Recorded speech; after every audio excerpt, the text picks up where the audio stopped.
一口气看完《电锯惊魂》1到9季。黑暗之中，躺在浴缸里的男人突然惊醒了过来。男人摸索着爬出浴缸，直接摔在了地上。起身，他才发现自己的左脚被粗壮的铁链捆绑住了。这样的情况让男人一脸懵逼，他赶紧发出了呼救，可是没有任何人应答。可头顶的灯光却突然亮了起来，刺眼的灯光让身处黑暗中的男人一下根本无法适应。等他清醒过来时，发现前面出现了另一名被困住的蓝衣男子。还没等两人搞清楚状况，接下来地上出现的一幕让两人更加傻眼。一名光头男子直接倒在了血泊之中，已经身亡。他右手拿着录音设备，左手拿着枪，很显然是光头男举枪自尽了。两人才意识到自己被变态绑架到了这里，这让浴缸边上的男人顿感害怕。他拼命地尝试着想要挣脱铁链的束缚。可这样的做法根本无济于事，蓝衣男赶紧劝他冷静下来。为了搞清楚状况，两人重新梳理了一下信息。浴缸边上的男人名叫阿杰，是一名摄像爱好者；蓝衣男名叫尼克，是一名外科医生。地上已经身亡的光头男两人并不认识，三名毫无关系的人为何被绑架来到了这里，他们也是一头雾水。可尼克意识到，如果绑匪想要杀害他们，又何必将他们捆绑在这里？绑匪这么做肯定有什么别的目的。而墙上的钟表引起了尼克的注意，他发现钟表是全新的，肯定是绑匪故意留下的。绑匪给了他们时间提示，可他们现在也并不知道有什么用途。当务之急是想办法怎么逃离这里。靠近门边的尼克尝试着想要推开房间的铁门，显然没有这么简单。阿杰却无意中在自己的后口袋中发现了一份包裹，包裹还细心用防水袋装了起来，很显然是绑匪留下的。打开之后，他发现是一份录音带。医生尼克也很快注意到了这一情况，赶紧也摸向了自己的口袋，口袋中同样有着一份包裹，上面写着播放的提示语。可尼克的包裹里不仅有着一份录音带，里面还有着一颗子弹和一把钥匙。看到钥匙的尼克第一时间想到了去解开自己脚上的镣铐，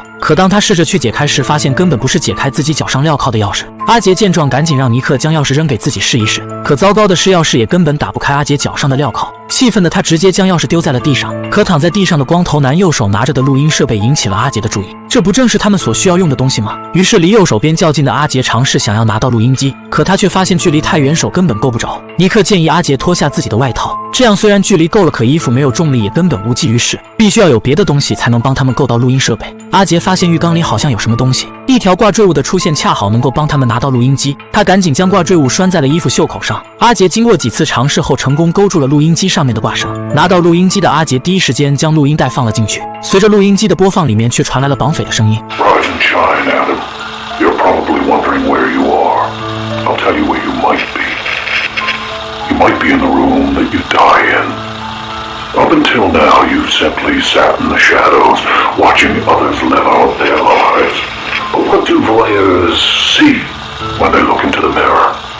Now I see you as a strange mix of someone angry yet apathetic, but mostly just pathetic. So are you going to watch yourself die today, Adam, or do something about it?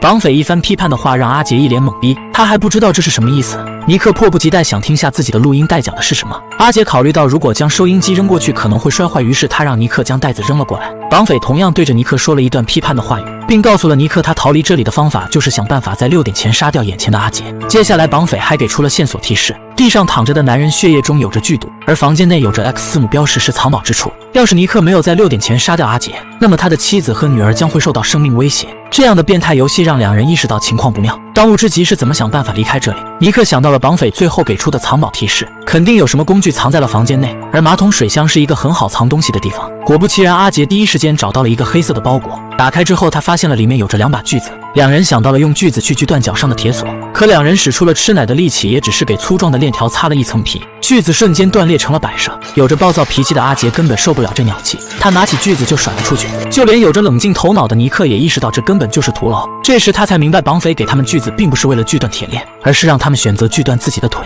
如此变态之人让尼克瞬间想起了一件事情，他已经大概知道是谁绑架了他们。原来就在半年前，警方陆续发现了多起密室谋杀，这些受害者被凶手绑在了密室惨遭谋害。凶手同样先是用录音机对他们进行了批判，然后再用游戏的玩法让他们自己杀死了自己，而变态凶手还亲自观摩了整个过程。警方在现场勘查中曾找到了一只轻型手电筒，通过指纹识别，警方发现这正是来自于医生尼克。探长老黑很快找上了他，尼克可以肯定到这确实是自己的手电筒，可他根本不知道自己的手电筒为什么会出现在凶案现场。好在尼克有着不在场证明，他怀疑凶手是故意栽赃给了他，而这次绑架他们的正是连环密室案的凶手。面对尼克的说辞，阿杰却根本不相信，谁又能确定这里的情况是不是尼克自导自演的？阿杰认为尼克有他没有的线索。激动的阿杰捡起地上打碎的镜片，威胁尼克老实交代事情真相。此时的阿杰却有了新的发现，他发现碎掉的镜子是双面镜，从外面可以看到里面。阿杰赶紧捡起地上的石头，朝着墙上的镜子砸了过去。原来镜子后面还有着一块透明玻璃，而玻璃的后面正摆放着一台摄像机，在观察着他们的一举一动。这块是强化的玻璃，根本砸不碎。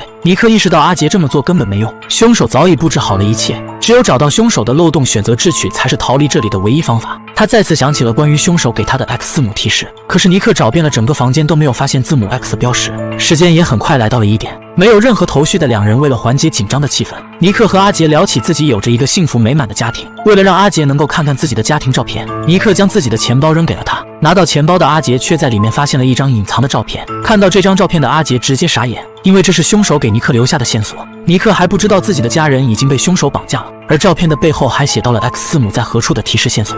阿杰并没有将这件事情告诉尼克，因为他知道凶手给尼克的目标是杀掉自己。如果尼克知道妻子被绑的事情，那么肯定对阿杰不利。可是为了逃离这里，阿杰还是说出了关于找到 X 字母的方法。他让尼克关掉这里的灯光，尼克身后的墙上果然出现了夜光漆的 X 字母提示。打开灯后的尼克拿起地上的锯子朝着墙上砸去，很快他就发现里面有着一个盒子，可盒子是被锁住的，这让阿杰瞬间想起了之前的那把钥匙。阿杰捡起地上的钥匙转交给了尼克，打开后里面出现了手机、香烟、打火机，而有着烟瘾的阿杰忍不住向尼克索要那支香烟。此时尼克还在里面看到凶手给他留下的纸条线索，上面写着香烟没有毒，并告诉尼克他可以不用枪也能杀死阿杰。这让尼克想到了之前的提示，倒在地上的男人血液中有着剧毒。尼克可不想被凶手操控，他拿起手机准备拨打电话求救，可这时他才发现电话根本拨不出去，只有接通电话的功能。尼克突然意识到阿杰为何知道关灯后墙上会有字母提示，他立刻质问了尼克事情原委。阿杰的含糊其辞引起了尼克的一再追问，他只好告诉了尼克事情真相。阿杰拿出了在尼克钱包中找到的照片，看到照片的尼克才知道自己的家人已经被绑架，这让尼克瞬间崩溃。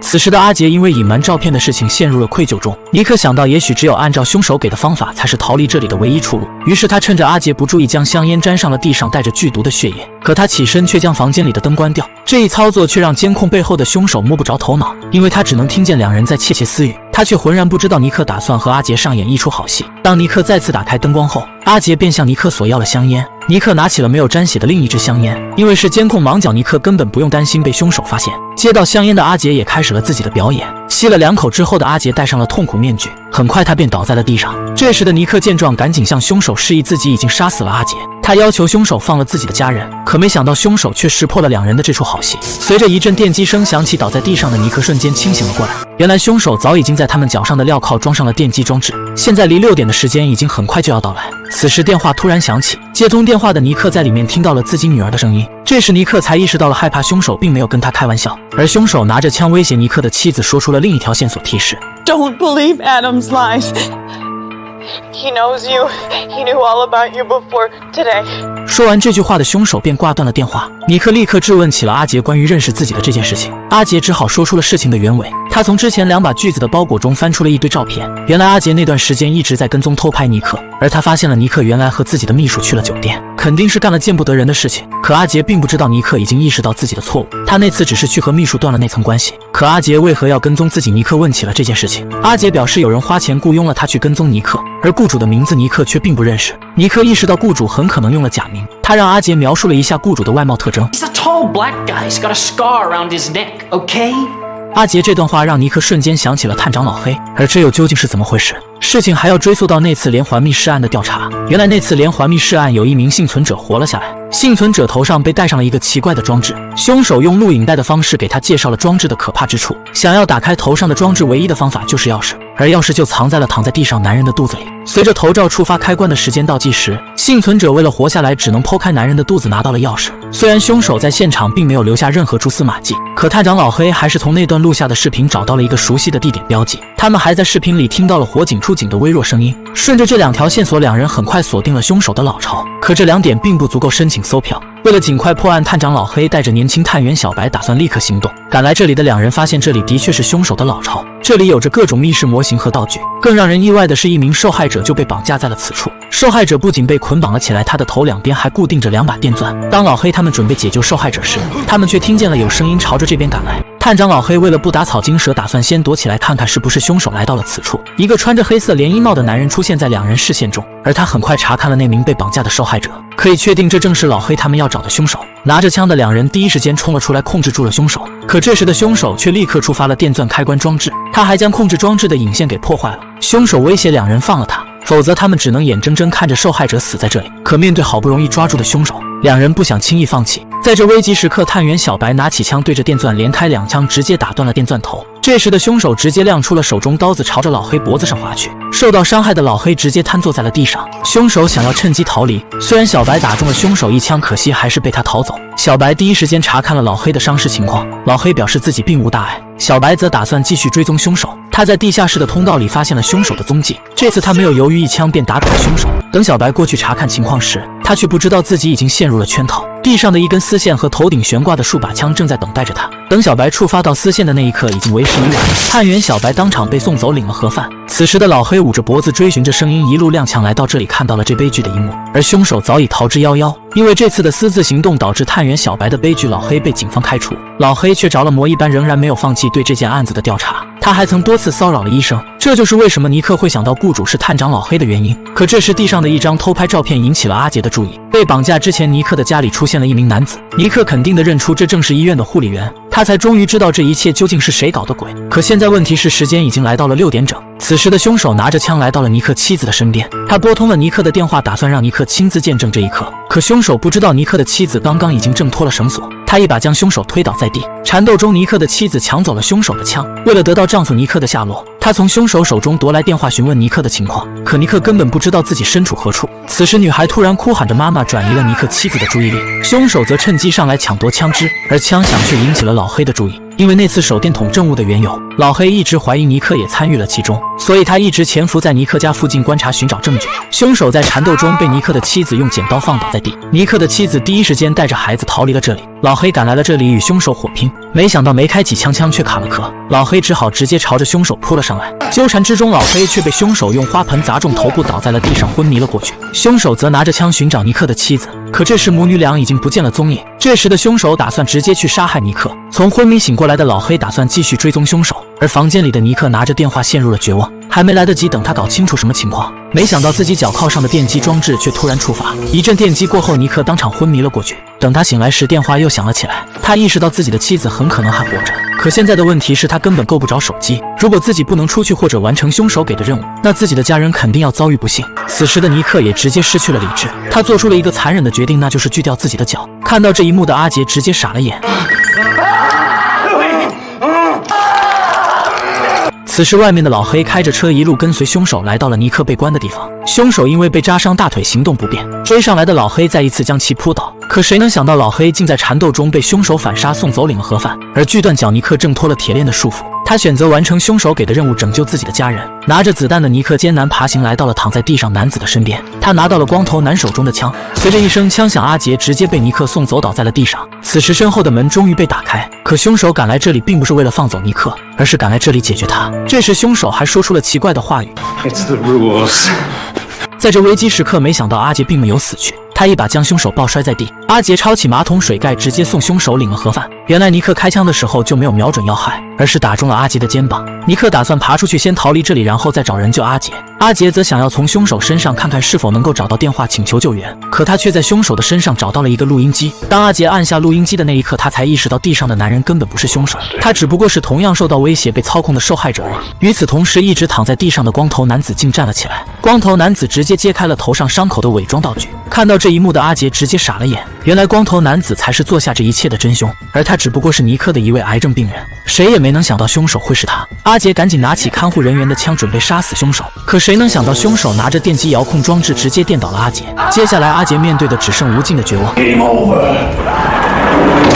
现在回想下整部片子，你会发现似乎并不惊悚和恐怖，让人最惊艳的反而是里面跌宕起伏的悬疑剧情，最后的惊天大反转更是让人看得目瞪口呆。虽然有些剧情显得比较生硬，但是整体来说这部片子不失为一部经典之作。随着镜头来到一个黑暗的密室空间内，一只手正在缓缓向着眼前的镜子摸去。刚从昏迷中醒来的男人发现自己眼角受到了严重的伤害，他不仅被捆绑了起来，脖子上还戴上了奇怪的装置。这样的情况让男人直接傻眼。还没来得及等他搞清楚状况，一旁电视机出现了戴着小丑面具的绑匪，他开始对着男人说着批判的话语。 So far in what could loosely be called your life, you've made a living watching others. Society would call you an informant, a rat, a snitch. 绑匪打算和男人玩一个变态逃生游戏，男人脖子上戴着可怕的钉子面具装置，如果一旦触发开关合拢面具头罩，这足以将他的头部扎成马蜂窝。更可怕的是，钥匙就被绑匪缝在了男人的眼角里，男人想要活命，那就必须亲自用刀具取出来。这样残忍的做法让男人根本下不去手。随着触发开关的时间倒计时结束，男人在挣扎中还是没能狠下心，头罩被锁住的瞬间，男人被送走领了盒饭。警方接到警报，很快赶来了这里调查，可警探马修却发现死者正是他的线人，凶手还在天花板上留下了他的名字，这让马修一头雾水。随着警方的深入调查，他们很快就锁定了一名嫌疑人。警方第一时间制定了计划进行抓捕，可等警方赶来这里时，凶手却淡定坐在椅子上等待他们的到来。赶来的马修知道事情肯定没有那么简单。 Hey, is this close enough? 这时凶手却告诉马修他们遇上了麻烦。 What problem? The problem in that room.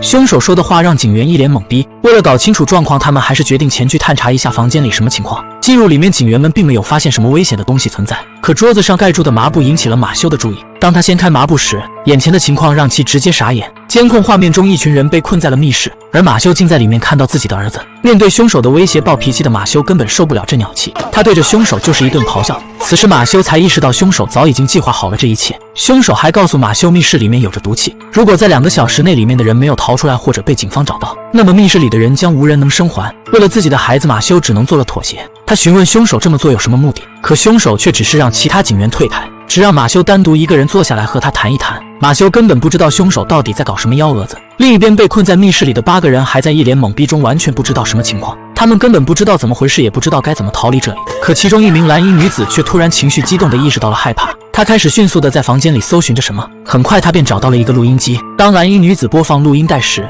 里面传来了绑匪的声音，绑匪要和他们玩一个自我救赎的逃生游戏。房子内空气里有着慢性毒气，现在他们只剩下2个小时的时间，活下去的唯一方法就是离开这间房，找到解毒药剂。绑匪提示到这个房间内的密码箱内就有1剂解药，并且每个人都拥有一部分密码。 Thank God.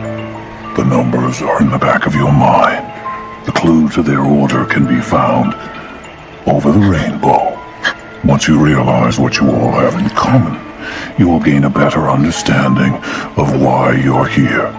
X marks the spot for that clue, so look carefully. Let the game begin.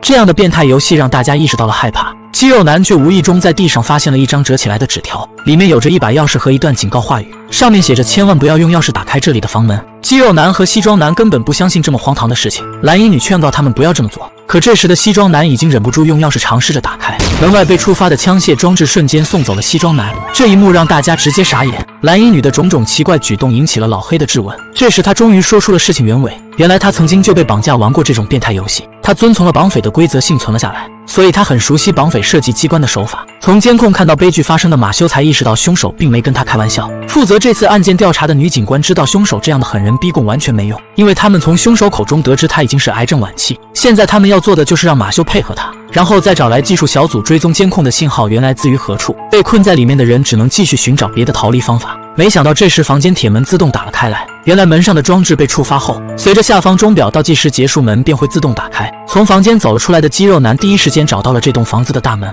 为了逃离这里，肌肉男准备试试房间的钥匙。有西装男的前车之鉴后，这次他躲在一旁小心翼翼试了试，可惜根本不是大门的钥匙。老黑看见被扔掉的钥匙，赶紧将其捡了起来，以备不时之需。没想到这时肌肉男找到了狼牙棒，打算暴力拆门，几棒子下去，门就被砸出了一个洞。可后面出现的厚厚的铁板却让其傻眼。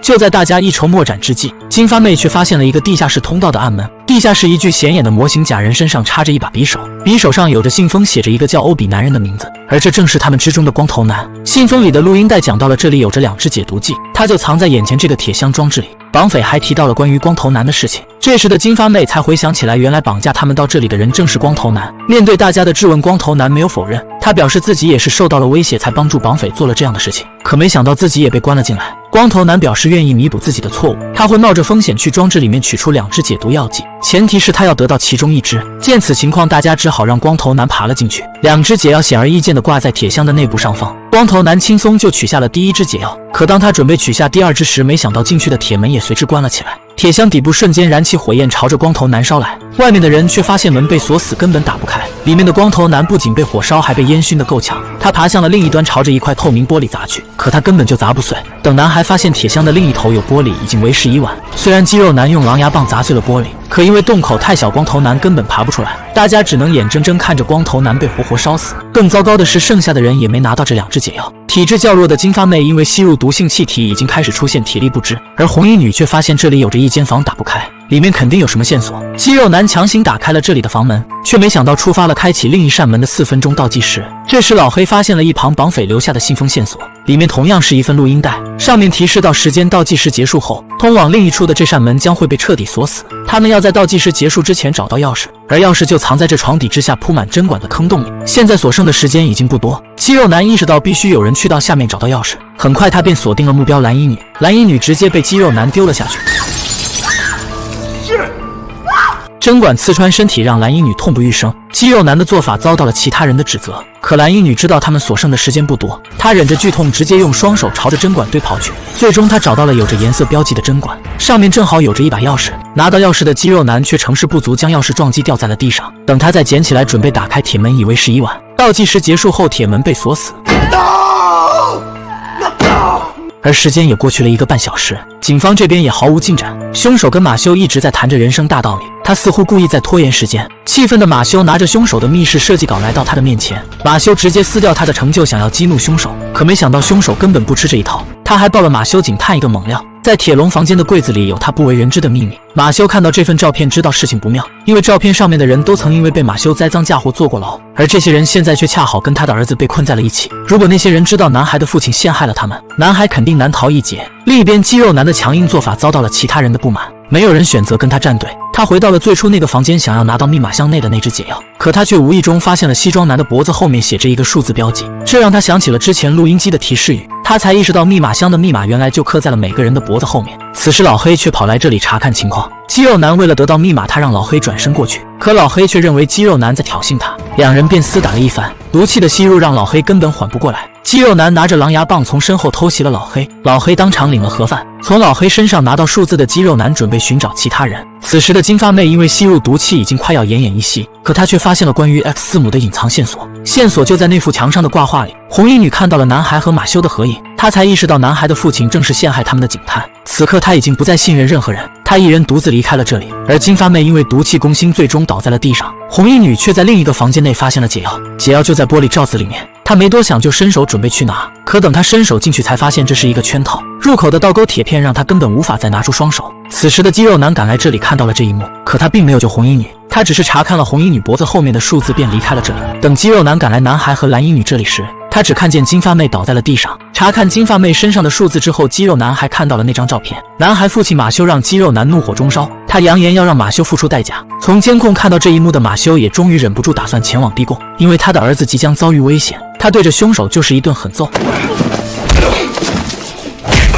没想到凶手根本不怕，还继续挑衅着马修。马修来到凶手面前，直接掰断了他的手指，并将其摔在了地上。暴脾气的马修直接关闭了对讲机，他掏出枪便朝着凶手的嘴里放去。凶手终于意识到了害怕，表示要带着马修去寻找他的儿子，可前提是他要单独带着自己也离开这里。凶手示意马修他们的身后有着一座电梯，等其他警员发现时，两人已经乘坐电梯离开。追出来的警员发现马修早已经开着车带走了凶手，而此时的技术小组也有了突破，他们已经追踪到了监控的信号源来自于何处。女警官立刻派遣了警员赶往那里。此时男孩和蓝衣女回到了最初的房间，躲避肌肉男的追杀。蓝衣女却发现地上的血迹渗露出了整齐的边缘，她知道下面肯定有着一个密室。挪开密码箱，他们果然找到了一个暗门，可是暗门仍然需要钥匙打开。这时男孩想起了最初找到的那把钥匙，他记得钥匙就在老黑的身上。拿到钥匙的两人成功打开了暗门，逃到了地下密室里。可这一幕还是被闯进来的肌肉男看见，肌肉男也紧随跟了上来。两人一路逃离，来到了密室通道的尽头。他们选择打开了一个尘封已久的房间，里面的恶臭味让两人差点窒息。在打开灯光的瞬间，里面的场景却让两人直接傻眼。角落里躺着2具干枯的尸体和一只断脚，地上的锯子让两人意识到这里发生了可怕的事情。这里也恰好衔接了第一部的场景。等肌肉男追上来时，他发现男孩因为吸入毒气已经昏迷坐在了地上。此时的蓝衣女告诉肌肉男，就算他得到了两人的密码数字，可如果没有他们的帮忙，他自己也不能从镜子看到脖子后面的数字标记。面对蓝衣女的威胁，肌肉男做出了一个狠人的决定，他拿着刀子直接割下了自己脖子后面的那块皮。看到这一幕的蓝衣女直接傻了眼。割完皮的肌肉男打算对蓝衣女下手，可没想到男孩是假装晕了过去。他捡起地上的锯子便抹了肌肉男的脖子，肌肉男当场被送走领了盒饭。此时的马修在凶手的带领下终于来到了男孩被关的地方，被铐起来的凶手还细心地给了马修开门的钥匙。等马修赶来密室这里时，他只看见肌肉男惨死在这里，还有那2具干枯的尸体，而浴缸里好像有人躺在那里，引起了马修的注意。马修以为是自己的儿子，便赶紧前往查看，可没想到一个戴着猪头面具的人拿着针管直接朝着他身上扎了过来。马修很快便意识模糊了过去，而另一边的警员已经来到了监控信号源传来的地方。他们才发现那边的监控影像只不过是这里正在播放的录像，监控里看到的那些画面早就已经发生过，所有人都被凶手给耍了。等昏迷的马修醒来后，发现自己的身边出现了录音机，而录音机竟传来了蓝衣女的声音。 Hello, Eric. You probably don't even remember me, but you changed my life once. 原来这一切都是蓝衣女和凶手策划了整件事情，他们的真正目标就是为了让警探马修上套。当年那次的幸存者蓝衣女已经变成了凶手的徒弟，而这个套中套的计划只不过是蓝衣女的一次试炼。因为作为警探的马修曾栽赃陷害过蓝衣女入狱，所以他选定马修成了这次试炼的目标对象。凶手也遵守了和马修之间的约定，让男孩活了下来。谁也没想到凶手就将男孩藏在了警方眼皮子底下的密码箱里。等马修明白事情的真相，已经为时已晚，因为他的右脚已经被镣铐锁了起来。Game over. I'll fucking kill you! Fucking bitch! 男人从昏迷中突然惊醒过来，醒来的他发现自己的身上锁上了数道铁链，更可怕的是铁链就扣在他的皮肉之上。这样的情况让男人直接傻眼。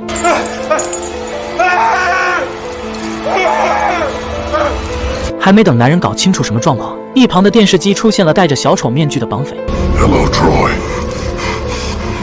I want to play a game. 绑匪对着男人说了一段批判的话语，而他要和男人玩一个变态的自我救赎逃生游戏。前方桌子上的玩具熊盘边有着一个炸弹的倒计时，男人想要活下来就必须挣脱枷锁逃出去。在求生欲的驱使下，男人忍受着撕心裂肺的疼痛，强行挣脱束缚。可由于时间紧迫，男人在生死挣扎的边缘中还是没能躲过炸弹的袭击。警方接到警报，很快赶来了这里调查。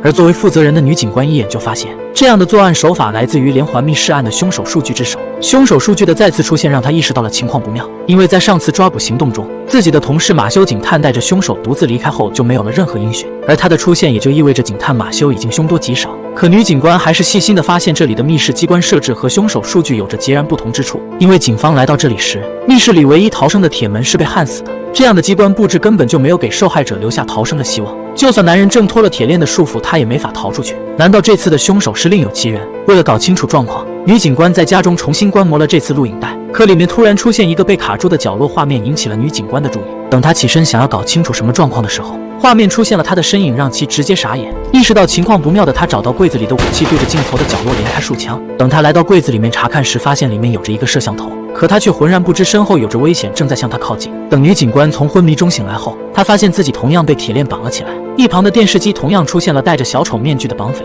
这次逃生游戏的钥匙就藏在他眼前的玻璃容器中。如果没有在规定的时间内拿到钥匙，那他身体上的机械装置将会把它撕成碎片。更可怕的是，玻璃里面的液体是高浓度硫酸。女警官深知绑匪的变态，她只能遵从绑匪的要求照做。忍受着硫酸腐蚀剧痛的她拿到了钥匙，成功打开了装置。可谁能想到绑匪并不打算放过她。在死亡来临之际，女警官见到了绑架自己的人究竟是谁，可她只能带着这个秘密永远消失在了这里。而做下这2起密室案子的人正是来自于数据的徒弟阿曼达。通过前2部剧情，我们知道数据因为患上了脑癌已经时日不多。数据为了完成自己的最后一次密室游戏，他们抓来了一名女医生为其手术延长自己的寿命。阿曼达直接为女医生戴上了致命的机械装置，如果手术失败，那么她的命运将和数据是同样的下场。而数据这次游戏的考验者是一名痛失儿子终日想要复仇的父亲，他被绑架困在了箱子里。Hello, Jeff. Over the past few years, you have become a shell of your former self, consumed with hatred and vengeance. Vengeance against the drunk driver who killed your only son. Vengeance against the killer who, to your surprise and dismay, was set free after a hasty trial. Today, however, it is you who will be put on trial. 录音机中的绑匪给出了提示，男人想要活下来，就要连续经受住接下来几关人性的考验。他的最后一关将会面对撞死自己儿子的仇人，选择报仇还是宽恕他人是他的终极考验。而2个小时之后，逃离这里的大门将被彻底锁死。听完这段话的男人一脸懵逼，完全不知道什么情况。他现在唯一想的就是尽快逃离这里。男人疯狂地用脚踹着木箱，挂在上方的木箱因为失去平衡掉在了地上。脱离木箱的男人发现前面有着一个盒子，绑匪在盒子里面留下了纸张线索。上面写着打开门的提示，背后还出现了他残缺的家庭照片。盒子里面还有着一把钥匙，男人一路摸索，很快就找到了他要打开门的提示。打开之后，里面是一个寒冷的冰库，前方出现了一个被吊挂着的黑影。还没等男人搞清楚状况，身后的门却自动关了起来。男人想要返回去，以为是已晚。随着房间的灯光亮起，眼前一丝不挂的女人被镣铐锁住，困在了这里。这里的冰冷让女人已经奄奄一息。男人见状，想要用房门的钥匙去解开镣铐，发现根本打不开。而一旁出现的录音机很快引起了男人的注意。从录音机里面，他了解到，原来眼前的这个女人正是当年目睹了他儿子车祸被撞的目击证人。可他却没有在法庭上选择站出来帮男人指证那名司机。男人现在面临2个选择，他可以选择拿到钥匙救下女人，或者直接报复，让女人冻死在这里。面对女人的苦苦哀求，男人还是选择了后者。冰冷的水突然朝着女人身上洒来，刺骨的冷水让女人根本无法承受。男人还是动了怜悯之心，打算去拿到钥匙解救女人。可钥匙被藏在了寒冷的出风口管道后面。几次艰难的尝试之后，男人终于拿到了钥匙。男人的脸因为贴在冰冷的管道上，也是直接脱了层皮。等他赶回来解救女人时，女人早已经被冻成了冰雕。另一边的数据因为病情恶化，只能立刻进行手术保命。男人则通过钥匙来到了下一关。在这里，他听见了另外一个男人的呼救声。西装男被镣铐锁住脖子，困在了下方的炉子里。从收音机的线索提示到，原来西装男正是当年审理男人儿子车祸案的法官。因为他的轻判导致男人根本无法接受，而绑匪同样给出了2者选择。如果他选择救下法官，那么男人就要烧毁自己儿子遗物，找到打开镣铐的钥匙。随着录音机的话音刚落，一旁很快便启动了刀片切割装置，腐臭的猪肉开始被调了出来，扔在了刀片里搅碎，化成恶臭水的猪肉直接冲进了炉子里。看着这恶心的一幕，男人差点就被整吐了。也许法官并没有很大的过错，男人还是第一时间选择烧毁自己儿子的遗物，救下了西装男。他带着西装男顺利来到了下一关，在这里他终于看见害死自己儿子的仇人小黑。小黑的双脚、双手和脑袋都被戴上了枷锁，机器启动之后，小黑的四肢和头部将被直接扭成麻花。男人同样面临着2种选择，钥匙就吊挂在玻璃罩子里面的枪口上，可如果直接拔下钥匙，肯定会触发枪支的扳机。西装男见状想要砸碎玻璃，却发现根本行不通。面对这种残忍的刑罚，在西装男的劝说下，男人还是决定救下小黑。男人想到了可以直接解开钥匙的绳索，拿到钥匙，可万万没想到，当男人放开绳索之后，却触发了里面的开枪装置。法官却不幸在一旁躺枪，被送走领了盒饭。这一幕让男人直接傻眼。等男人缓过神来，准备救下小黑，已经为时已晚。另一边的女医生在简陋的设备下完成了手术，保住了数据的性命。按照约定，女医生可以活着离开这里，可阿曼达却并不想放过她，因为一份信件的出现改变了她的想法，其中缘由我们现在也无从得知。她打算违反数据的规则，杀死女医生。数据劝告阿曼达不要这么做，他告诉阿曼达，他和女医生是命运相连之人。可阿曼达并不懂其中的意思，他还是执意用枪打倒了女医生。可谁能想到，逃出来的男人却根据数据的线索提示，拿到了枪，赶来了这里。这次被绑架的男人正是女医生的丈夫。看到自己的妻子遭遇枪击，男人果断选择了复仇。阿曼达根本不知道2人的关系，他被男人一枪打中脖子，倒在了地上。而数据也终于说出了事情真相。这次游戏并不是为了考验痛失儿子的男人，他真正的目的是为了考验阿曼达。原来数据发现阿曼达早已经脱离了自己制定游戏的宗旨，他把游戏变成了杀戮，将幸存者赶尽杀绝。当年第1次的密室案，他就已经参与了其中。打开脚镣的钥匙其实就扔在了躺在水缸里阿杰的身上。从第1部的细节我们可以看到，阿杰醒来后钥匙便被水冲走了。这里也解释了数据为何能够躺在地上长时间不动，完全是因为打了松弛肌肉的药剂。而留在密室里的阿杰并不是饿死的，而是被赶回来的阿曼达活活闷死了。在上一次的试炼中，警探马修被关在了密室里，为了活命，马修选择砸断自己的腿逃了出来。可后来的马修还是遇上了阿曼达。至于马修有没有被阿曼达谋害，这里也并没有揭晓。阿曼达还是选择了杀戮，没有通过数据的考验。逃出来的男人知道数据才是这一切始作俑者，他拿起枪准备要了数据的老命。此时的数据却告诉男人，如果他杀了自己，不仅不能让他的儿子复活，还会害死自己一家人。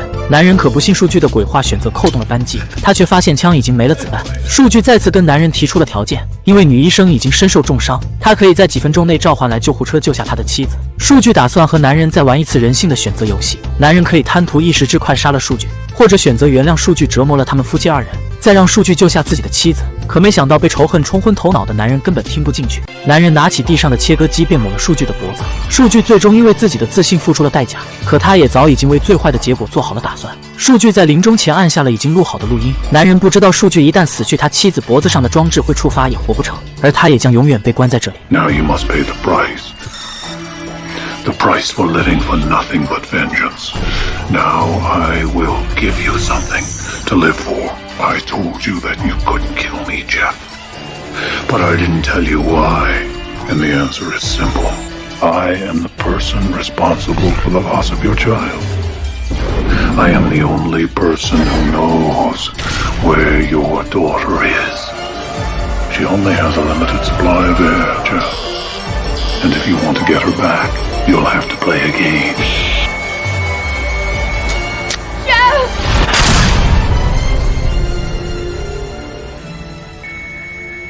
男人从昏迷中醒来，发现自己什么也看不见，这样的情况让男人直接傻眼。此时男人才意识到自己的眼皮被缝合了起来，他根本看不见自己身在何处，也不知道自己究竟遭遇了什么。男人摸向了锁在脖子上的铁链，顺着铁链，男人发现另一端绑着什么东西，而躺在地上的男人也被铁链拉扯惊醒了过来。看到这样的情况，卷毛直接傻了眼，缓过神来的他才发现自己的嘴巴被缝合了起来，现在他根本没法说话。光头男根本不知道对面的人究竟是谁，此时两人还不知道中间的机械装置将会要了他们的狗命。光头男因为看不见，情绪开始失控和害怕，他不幸碰倒了一旁的工具箱，摔在地上。光头男在地上找到了一把斧子，他将斧子扔向了卷毛这边，因为卷毛没法开口说话，光头男以为是卷毛绑架了他，卷毛却无意中发现打开镣铐的钥匙就在光头男脖子后面。光头男突然用力将铁链拉扯了过来，没想到触发了中间机械装置的开关，绑在两人身上的铁链正在被回收。此时卷毛意识到情况不妙，如果不能挣脱枷锁，两人迟早会被卷成肉饼。可他现在根本不能说话。光头男因为不知道什么情况，只能捡起地上的铁钩武器自保。卷毛也赶紧捡起了地上的斧子。有着视野优势的卷毛知道沟通已经没有办法，在这样的情况下活下去才是最重要的。他选择偷袭光头男，想要趁机拿到钥匙，可没想到他还是遭到了光头男的反击，被铁钩刺中腿部。为了活下去，卷毛取下了腿上的铁钩武器，拿着武器的他直接朝着光头男脖子上袭去。卷毛顺利拿到了钥匙，准备解开身上的锁链。此时光头男却拿着武器再次朝着他袭来，卷毛也被彻底惹怒，他果断选择杀害了光头男子。光头男当场被送走，领了盒饭。而负责调查密室案的警方根据情报来到了一处地下室，他们发现这里有着猫腻。警方深知凶手善于机关布置，为了安全起见，他们不得不选择用遥控摄像进行探路。在遥控摄像的视角下，他们也很快有了发现，一名被吊挂着的女子出现在镜头里。警探小黑一眼就认出了这正是他们的同事女警官凯莉。小黑意识到情况不妙，他选择第一时间冲了进去，而这样鲁莽的行为遭到了警探霍夫曼的劝阻。可小黑根本管不了那么多，等他来到女警官这边时，眼前的情况让其直接傻眼。女警官早已经被凶手布下的机关杀害，这悲剧的一幕让所有警员陷入了沉默。女警官的遇害也引起了 FBI 的重视，他们派遣了2名特别探员介入了调查，因为女警官曾是他们的联络人。在女警官被谋害之前，他们收到了匿名寄来的一串钥匙和留言，留言提到了打开门你就能找到我的提示，可他们并不知道这句话究竟是什么意思。细心的探员黑妹在勘查中发现女警官其实已经解开了镣铐的枷锁，可她还是难逃一劫。根据之前的调查，他们发现这根本不是来自于数据之手。警探霍夫曼认为这肯定是数据的徒弟阿曼达所干的。对于这种说法， FBI 的探员皮特却不这么认为。根据阿曼达的前科资料，他发现作为女性的阿曼达根本无法将比自己体重还重的人吊挂在上面，而数据作为一个病秧子也没法帮阿曼达完成这样的体力活。霍夫曼认为阿曼达很可能是利用了某种机械装置完成的，可探员皮特却认为这也不能排除还有第三者在帮他。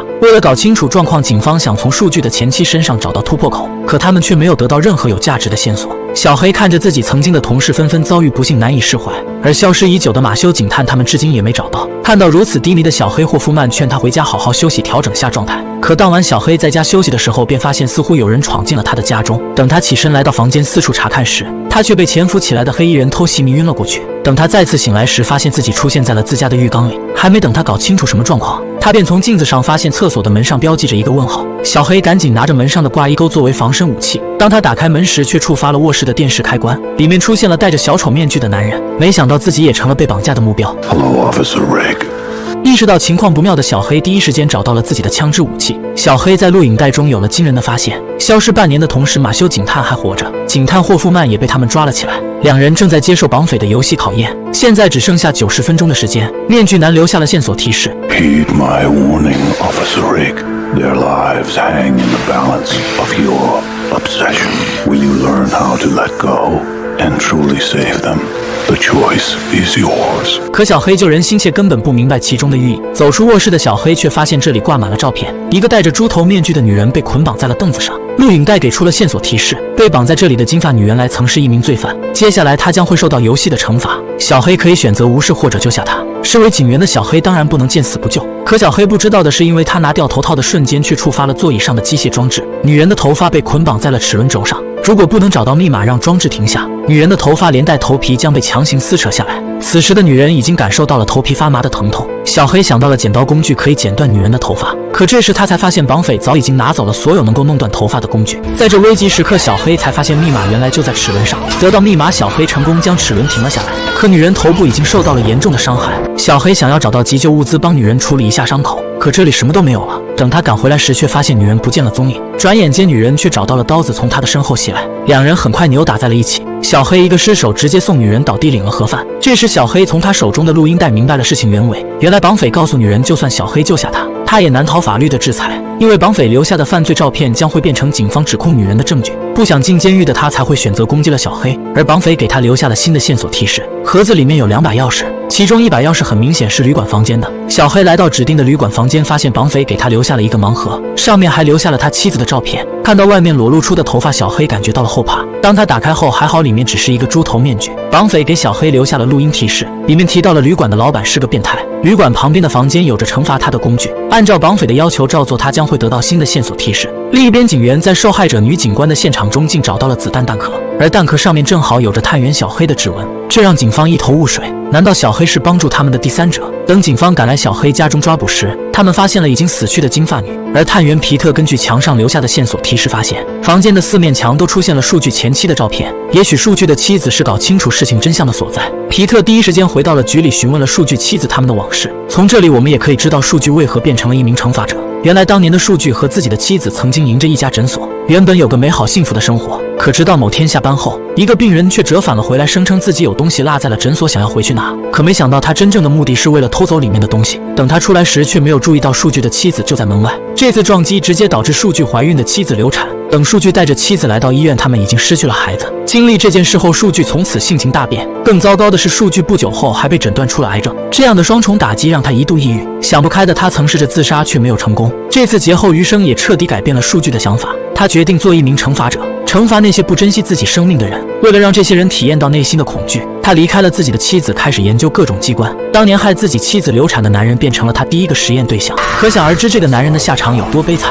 还没等探员皮特询问完，很快他们又接到了警报，旅馆老板已经被机关游戏的手法谋害。从这里留下的线索，探员皮特明白了绑匪为什么要找上探员小黑。绑匪真正的目的不是让探员小黑去救人，而是在尝试着招募小黑加入他们，做一名惩罚者。小黑根据线索提示已经来到了另一个地方，在这里他看到了一对夫妻被钢管刺穿了身体，眼前的这个男人非常的眼熟，这让他想起了之前的一次案件。女孩报警声称自己的父亲动手打了她，她的父亲却矢口否认了此事。女孩的母亲对于这种事情也坐视不管，男人还试图挑衅小黑，没想到却遭到了小黑的一顿狠揍。后来小黑便遭到了男人的投诉，可谁能想到两人被绑架在这里接受惩罚，想要活下来就必须先拔下身上连着的钢管。女人根本不管丈夫的死活，将钢管拔了出来。幸存下来的女人现在只要得到小黑手中之前拿到的钥匙就可以拯救自己。在女人苦苦哀求下，小黑还是将钥匙留给了她。而小黑根据线索提示找到了一张自己妻子的照片，后面写着字母巨，引起了小黑的注意，因为之前的那些受害者身边都出现了巨字母的提示，这让他瞬间想起了自己在警局看到的资料照片，那里正是马修警探他们被关的地方。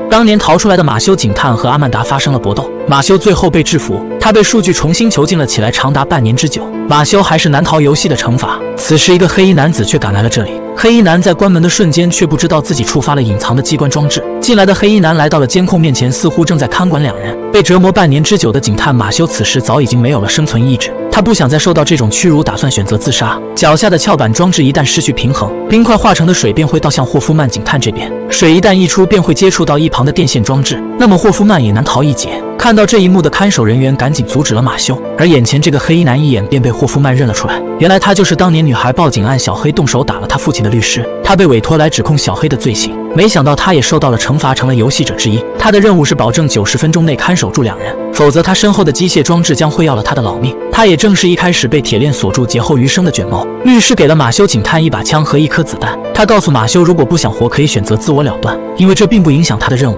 不过这样做很可能会害死他的同事霍夫曼。更糟糕的是，他们现在才发现，原来马修警探的头顶有着2块冰块，而机械装置上的铁链连接着触发开关，它就在那扇打开的门上。如果谁从这扇门直接闯进来，那么马修将难逃一劫。另一边，皮特探员他们接到警报，赶来了那对夫妻受害者现场。男人的妻子靠着小黑的钥匙已经成功逃了出来，黑妹还发现了3个受害者的共同点，他们的律师都是同一人，这也恰好解释了为什么律师卷毛会被选中的原因。皮特和黑妹还在附近发现了惩罚者给他们留下了线索，可没想到这是一个圈套。当黑妹想要听清录音带讲的是什么内容的时候，她却被小丑面具后面暗藏的装置袭击，黑妹被送去了医院抢救。被牵着鼻子走的皮特探员根本受不了这鸟气。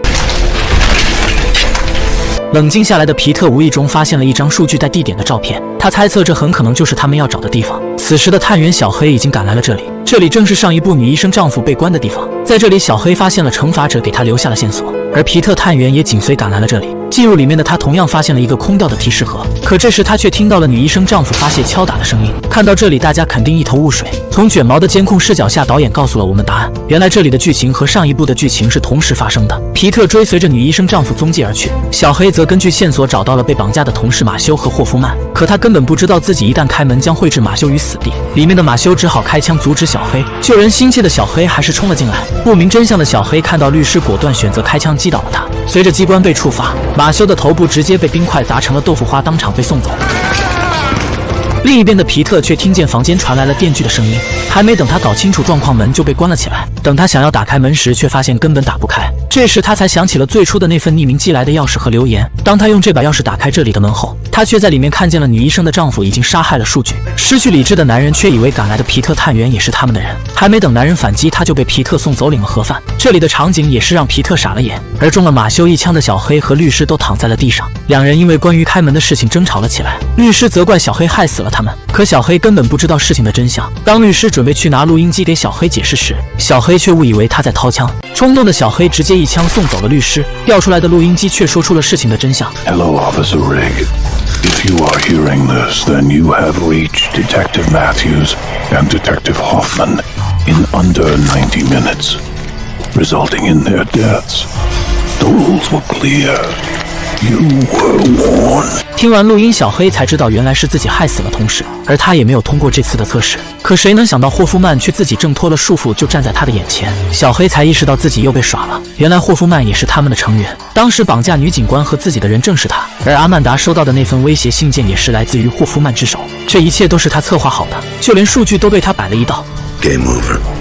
霍夫曼还赶来了皮特探员这里，将其关在了房间。当霍夫曼以为自己彻底掌控这一切的时候，影片的结尾却告诉我们事情还远远没有结束。因为后来法医在数据的尸体解剖中，在他的胃里发现了一份录音带，这份录音带正是数据死前通过胶水保护吞进了自己的胃里保存了下来。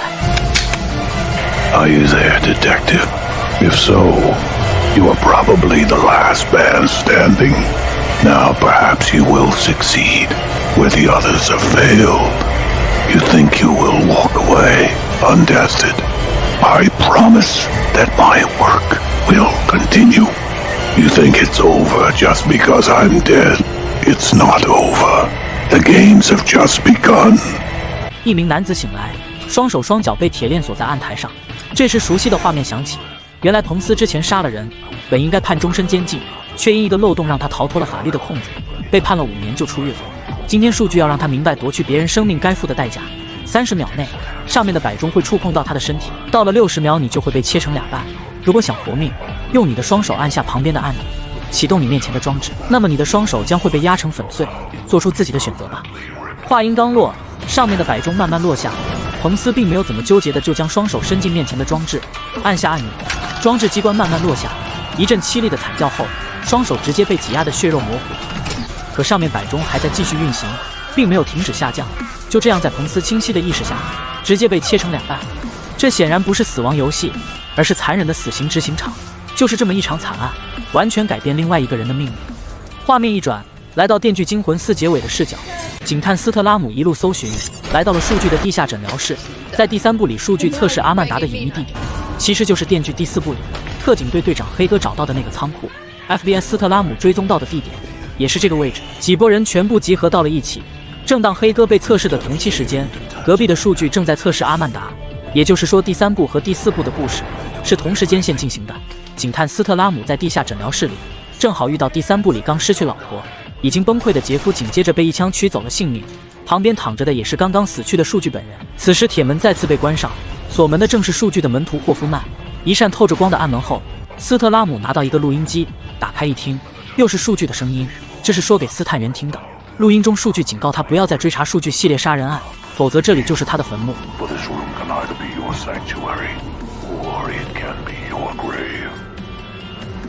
The choice is yours. Fuck you. 身为 FBI 高级警探的斯特拉姆，当然不会被死去的数据吓到。然而没走几步，就被霍夫曼装扮的猪头面具人偷袭弄晕过去。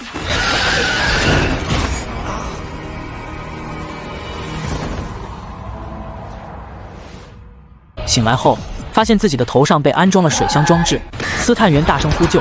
此时机关运行，头顶上的桶装水顺着管道流下，没多久斯探员肯定会给淹死。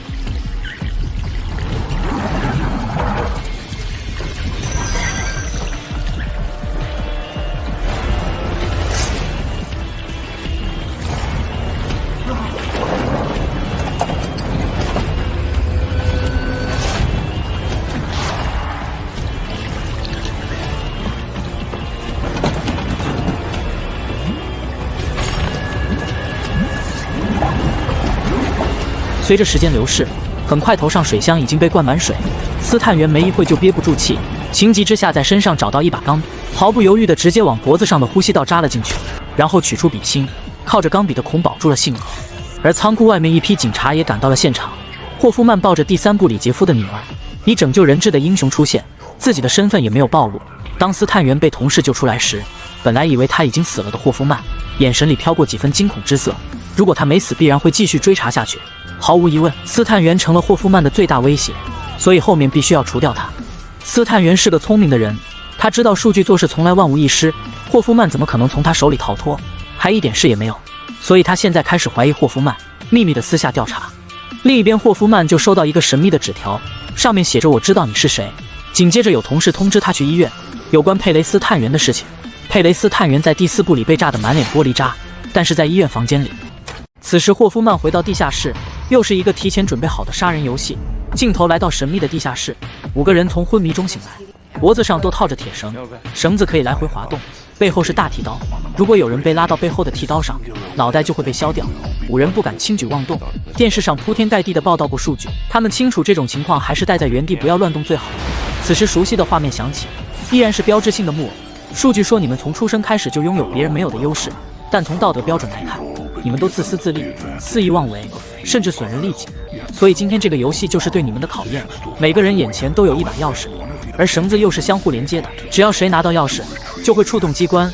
那么60秒时间过后，全部铁绳会收紧，就会被背后的大剃刀削掉脑袋。唯一解决的办法就是齐心协力，依次去取钥匙，然后迅速退回来给其他人时间，所有人就能活下来。游戏开始。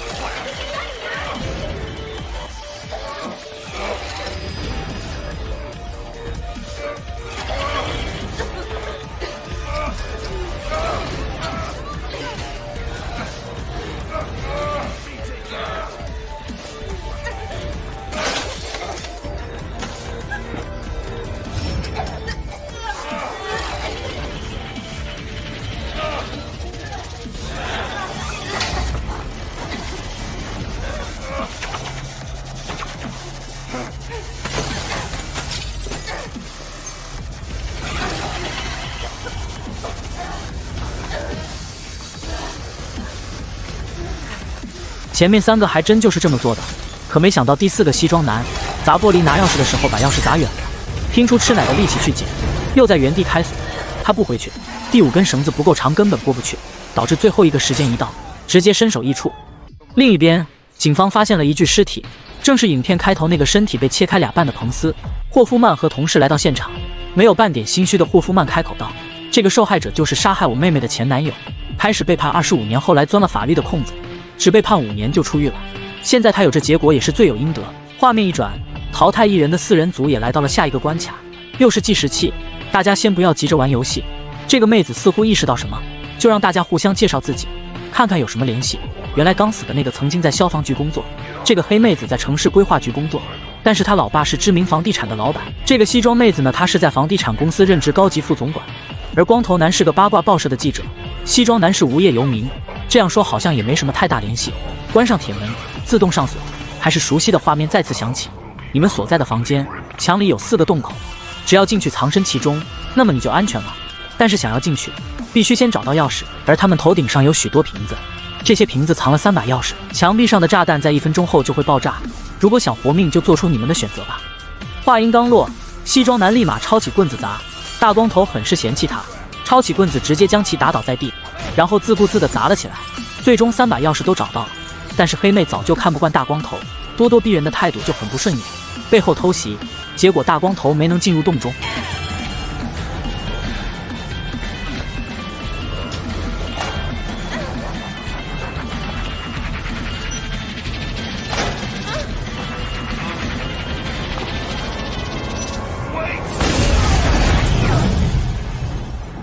斯探员偷偷地调查霍夫曼的资料，原来以前霍夫曼是有个妹妹，但是遇人不淑，被前男友彭斯给杀了。但是彭斯钻了法律的空子，最后只被关了5年就刑满释放了。惊讶的是，彭斯出狱没过多久，彭斯就被数据给杀了。斯探员想着哪有这么巧合的事，霍夫曼为妹妹报仇之后，以为这个事不会有任何人知道。但这天电梯出现了熟悉的面孔，正是数据。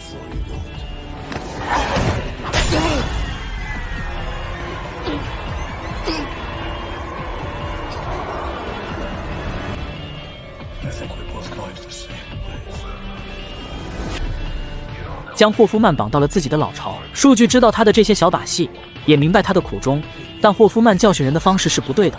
就算是罪恶滔天的人，无论谁都应该拥有一次改过自新的机会。而且难道你真的想为腐败不堪的司法系统尽心竭力到终身吗？一番动之以情，晓之以理，霍夫曼被其说动，从此之后正式拜入数据门下。另一边，斯探员为了收集霍夫曼的证据，继续搜查过往的案发现场，但是他心中疑问越来越多。这么多被数据考验的人，一定是有人协助数据绑架了他们。从数据住处收集来的资料，肯定是警局内部人士提供给数据的，越来越明显的指向霍夫曼，但是依然没有找到直接证据。回到5人组，现在只剩下3人，继续前进，来到新的房间。西装男先坦白了，他曾经无意间做过的事害死了好多人，所以他自杀过。黑妹子在规划局工作，他也坦白自己以前收黑钱发过开发许可证。此情此景，西装妹子也坦白了，他搞过旧城改造，就是强拆过别人的房子。看来3人果然都不是无辜的。吉尔对埃里克森说，感觉最近斯特拉姆一直在跟踪他。之前霍夫曼也对埃里克森说过，数据的帮凶应该是个内鬼，这么说是为了嫁祸给斯特拉姆。而且他也并没有一直待在医院，频繁出入 FBI 工作的地方，并且还带走一些资料。埃里克森发现之后，对斯探员产生了怀疑。霍夫曼成功把罪名嫁祸给斯特拉姆，他拿着斯特拉姆的手机给埃里克森打电话，然后不说话挂掉关机。埃里克森便在地图上定位斯特拉姆的位置。霍夫曼把手机放在游戏监控室的桌子上。另一边，斯探员现在很确定，数据的隐藏继承人正是霍夫曼，一路跟踪，找到了这里霍夫曼的老巢。其实这里是第2部里测试的位置，眼前又是一卷录音带，但这不像数据的声音。录音中他要跟斯探员玩个游戏，如果他毫无疑虑地相信他，躺入面前的玻璃棺材内就可以活下来，反之就会死在这，斯探员才不会吃他这一套。然而当霍夫曼走来一看，果然没见到人。突然斯探员从背后窜出来，将霍夫曼一把推到玻璃棺材内锁住。这次人也抓了，证据就在眼前，霍夫曼是插翅也能逃。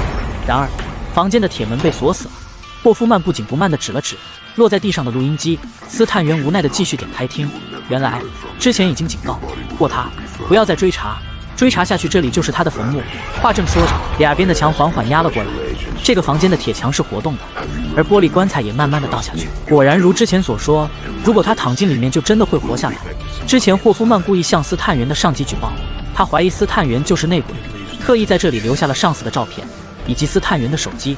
上司顺着手机定位见到了逃出来的西装妹子，以及桌子上大量受害者的资料，无比坚信他就是内鬼。而在另一头，霍夫曼露出狡猾的微笑，眼睁睁看着斯探员在痛苦中被压成肉饼。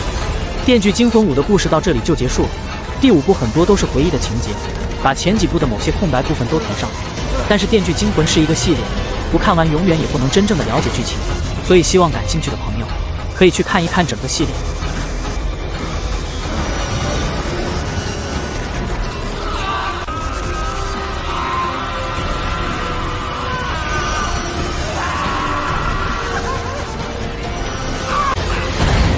女人从昏迷中突然惊醒，醒来的她发现自己的头上被戴上了一个奇怪的机械装置，等她起身时却触发了后面的机械开关，房间里的灯光随之被打开，一脸懵逼的她完全不知道什么情况。女人才发现一旁的桌子上出现了2把刀具，而铁笼房的对面同样捆绑着一名男子，这样的情况让女人直接傻眼。昏睡中的男人被尖叫声吵醒，原来男人是女人的同事，女人赶紧劝告男人不要乱动，可醒来的男人看到这样的情况直接慌了神，等他起身的瞬间同样触发了身后的开关装置，此时一旁的电视机出现了戴着小丑面具的绑匪。 Hello. I want to play a game. 绑匪对着2人说了一段批判的话语，他要和2人玩一个变态的逃生游戏。铁笼中间的天秤装置是他们逃出去的唯一出路，然而2人只有1个人可以活着离开这里。游戏的规则是他们要牺牲自己的肉体，因为在60秒内谁能够将肉体放入天秤里面的重量超过对方，那么就可以赢得对方幸存下来，否则脑袋上的机械装置将会直接要了他们的狗命。这时他们才意识到桌子上的刀具是用来干嘛的，而桌子上的刀具是被铁链锁死的，根本拿不下来。想要靠这个增加重量很显然行不通。趁着2人还在想办法的时候， Who will offer the most flesh in order to save their life? The choice is yours.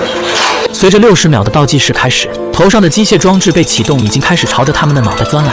2人才意识到绑匪并没有跟他们开玩笑，60秒钟的时间根本没有时间犹豫。在求生欲的驱使下，男人果断选择割掉自己身上的赘肉保命。女人想要效仿男人，却发现自己身上根本没有多余的赘肉，而她只能选择牺牲自己一条手臂。2人忍受着撕心裂肺的疼痛，用刀具取下了身上的部位。他们成功在60秒内将取下的部位丢进了天秤中。随着天秤的指针倒向女人这边，男人被头上的机械装置钻穿脑袋，送走领了盒饭。警方接到报警，很快赶来了这里调查。负责密室案的老白发现受害者身上留下了指纹，指纹可以确定正是来自于探员皮特。老白怎么也没想到皮特成了数据的成员，可老白还不知道皮特早已经被眼前的霍夫曼警探谋害。被蒙在鼓里的老白却表示要给霍夫曼一个惊喜，谁能想到探员黑妹竟来到了案发现场。这样的情况让霍夫曼直接傻眼，因为从之前的消息他得知探员黑妹因为意外受伤已经身亡，这又究竟是怎么回事？原来老白他们早就怀疑有第三者在帮助数据，可他们不确定究竟是谁。而为了保护探员黑妹，老白才透露出一个假消息，黑妹的出现却让霍夫曼感到了不安。警方也很快在受害者尸检中有了新发现，因为每次的受害者身上都会被切割下一个标记伤口，可解剖医生却细心地发现这次的标记和以往受害者用的刀具不同。 Obviously, Strom used a different knife than John Kramer. Right, but it got us curious, so we pulled the files to compare. 霍夫曼的说法却遭到了黑妹的疑问，因为他们发现另一名受害者身上的伤口和这次用的刀具吻合，这个人正是杀害霍夫曼妹妹的男友。只要他们通过那次被处理过的录音带声音进行技术解析，也许他们很快就可以确定这究竟是不是皮特干的。而另一边，数据的妻子吉尔却找到了霍夫曼，吉尔将5个信封丢给了他，上面的照片正是下次密室游戏启动要抓的受害人。而这又究竟是怎么回事？原来当年数据的妻子吉尔早就知道数据做下了那些惩罚游戏，当时的他本想阻止数据继续做这种事情，可数据却告诉吉尔自己并不是在杀戮，而是要让那些不珍惜生命的人自我救赎。经营着戒毒所的吉尔也深知要改造那些人并非易事，但绝对不是数据这种惩罚方法。可直到数据带着阿曼达出现在他眼前，因为有着毒瘾的阿曼达在接受数据的游戏考验后，已经彻底戒掉了毒瘾，这也彻底说服了数据的妻子吉尔。这些信件资料也正是来自于数据给吉尔留下的遗物，而被抓住把柄的警探霍夫曼只能帮助数据的妻子完成他的遗愿。此时，一家保险公司的负责人威廉还浑然不知道自己已经被盯上。随着一阵闪电来袭，灯光突然被熄灭。等威廉准备去外面查看什么情况的时候，此时外面有着一个黑影正在朝着他的办公室走来。威廉意识到情况不妙，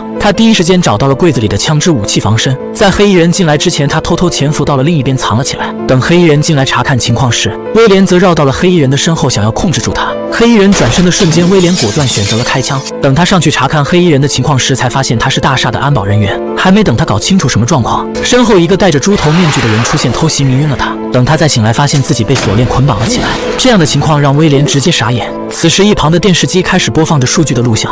Hello, William. Oh, Jesus.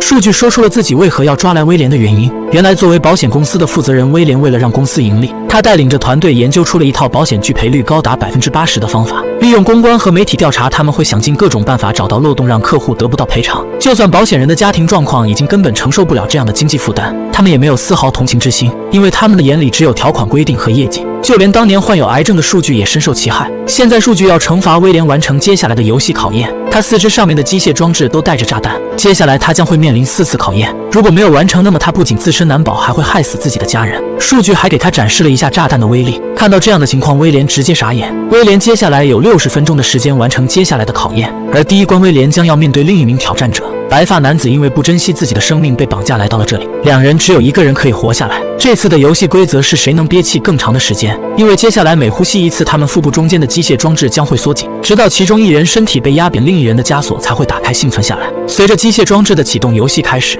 两人也是立马屏住呼吸开始憋气。白发男子因为憋不住，率先呼吸了一口，他身上的机械装置立马就缩紧了一圈。威廉也只是仅仅比他多坚持了几秒，也扛不住呼吸了一口，他同样遭到了机械装置的碾压。威廉靠着年轻的身体优势，在接下来几个回合里，他的憋气时间都比白发男子更长。白发男因为熬不住，最终被碾压身亡。威廉赢下了这次游戏，也顺利挣脱了身上的锁链。他很快便看到了一把钥匙悬挂在阶梯上，阶梯的上方正是通往下一关的地方，而钥匙只能打开其中一个带着炸弹的机械装置。因为接下来威廉还要完成3次考验，此时他已经听到了呼救的声音传来。威廉赶紧来到下一关，在这里他发现了2个提示语，上面写着抓紧他们，两边有着2个机械拉手装置。威廉本打算不管跳过这里，没想到没离开多远，他身上的机械装置就响了起来。为了保命，威廉只能按照游戏的规则照做。他伸出双手拉动了两边的铁链装置，前面房间玻璃窗突然出现一个悬挂着的小丑人偶，里面录音开始介绍游戏规则。被吊挂着的一男一女正是他的下属员工，录音介绍了两人的详细资料和家庭情况。按照游戏规则，现在威廉要做出选择，因为他们2人之间只有一个人能活下来。两边铁链将会随着时间推移逐渐拉紧，威廉的双手将会承受巨大的拉力。如果威廉一旦承受不住拉力，选择放手其中任何一边，那么被放弃的人脚下的踏板也会随之掉落，被选中的人将会被直接吊死。现在威廉才知道用规则决定一个人的生死有多难。随着拉力越来越紧，威廉不得不做出选择，否则他也难逃一劫。这时威廉没有按照生命价值来决定选择，他这次偏向了理性，救下了年纪更大的女人，因为女人有着家庭和孩子，而单身男人只能被威廉遗弃。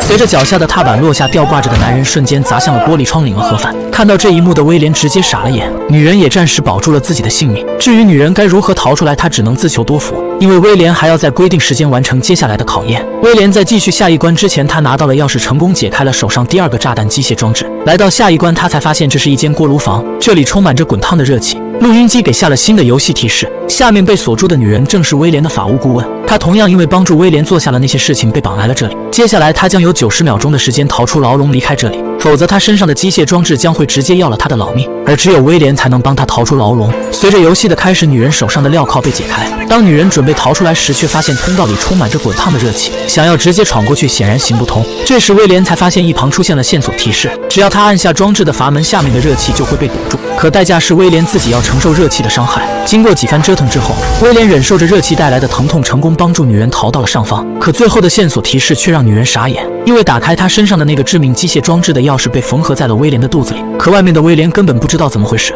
女人拿着里面电锯便朝着威廉袭来。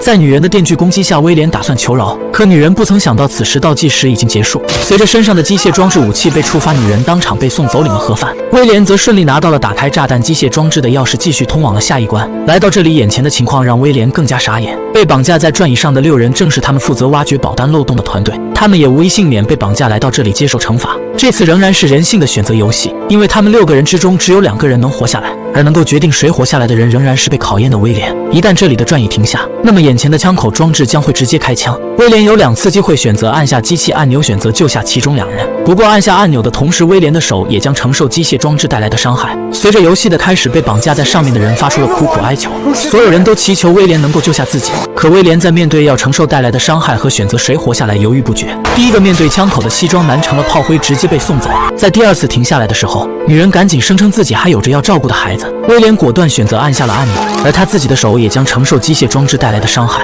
女人被威廉成功救了下来。随着下轮游戏的开始，这时所有人为了活下来开始编造各种理由，上演苦情戏，甚至他们之间当场闹翻，互相揭短。在这样的一轮又一轮的争吵和指责声中，威廉早已经麻木，他只能尽自己所能选择救下2人，其他人则全部领了盒饭。威廉才开始后悔自己曾经做下的那些事情，因为他的一个决定又何尝不是同样主宰了另一个人的命运。而在这里看守的霍夫曼却亲眼目睹了整个过程。此时霍夫曼的电话响起，他接到了老白打来的电话，因为技术员在那份录音上已经有了突破。赶来这里的霍夫曼感受到了不安，因为技术员告诉他们，虽然录音经过了专业处理，但是他可以利用倒置的步骤，很快就可以解析出磁带的原因。此时的探员黑妹和老白浑然不知霍夫曼已经在做最坏的打算。随着录音的原因传来霍夫曼的声音，还没等他们反应过来，霍夫曼果断掏出刀，选择抹了老白的脖子，反手他就将热咖啡洒在了黑妹身上，然后他迅速破坏了这里的电源装置。等黑妹掏枪想要反击时，却不料霍夫曼抓住了技术员，技术员却成了霍夫曼的挡箭牌，被黑妹误伤。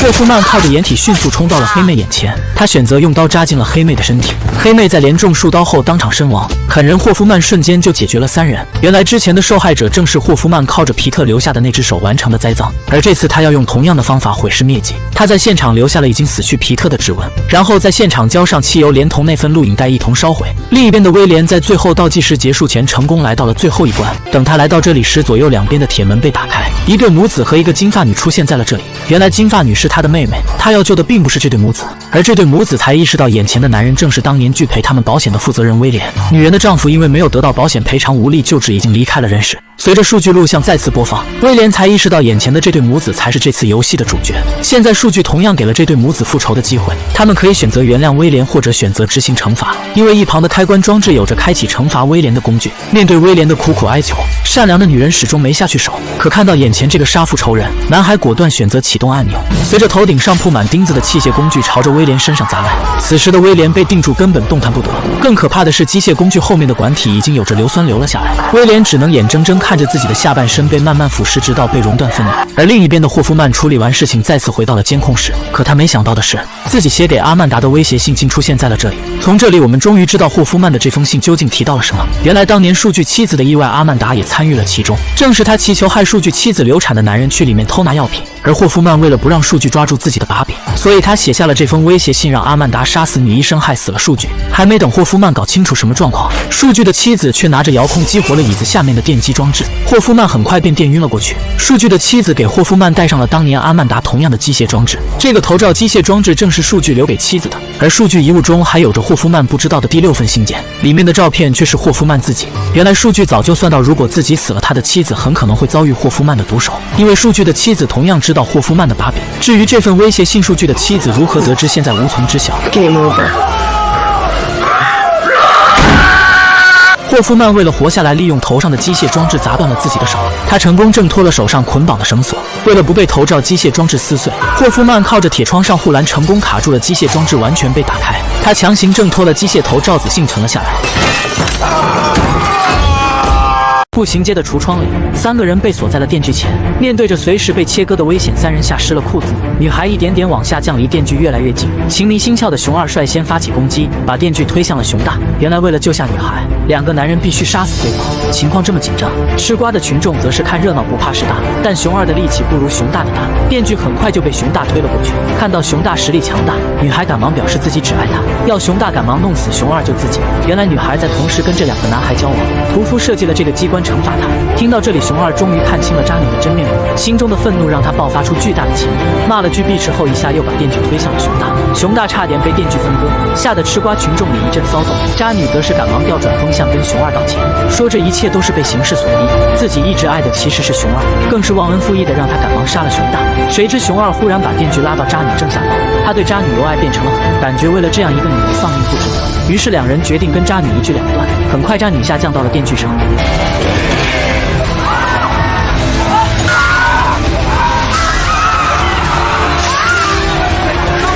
最后渣女被锯成了2截。到了晚上，一个小流氓被用强力胶粘到了车上，他的一个朋友被锁在车前的门上，车后的朋友被铁钩勾住了胳膊和嘴，而汽车下面则绑着他的女朋友。忽然汽车发动了起来，并不断加速，30秒后触发的机关会灭了所有人。几个同伴被吓得已经想好了一组，现在小流氓只要拉下前面的把手，便会停止所有机关，但这样会扯掉他背上所有的皮。为了朋友们和自己的小命，小流氓做出了一个非常痛苦的决定，他先扯掉了胳膊上的皮，等另一只手扯开后，赶忙伸手去够前面把手，但屠夫的设计要他必须扯掉背上的皮才能够。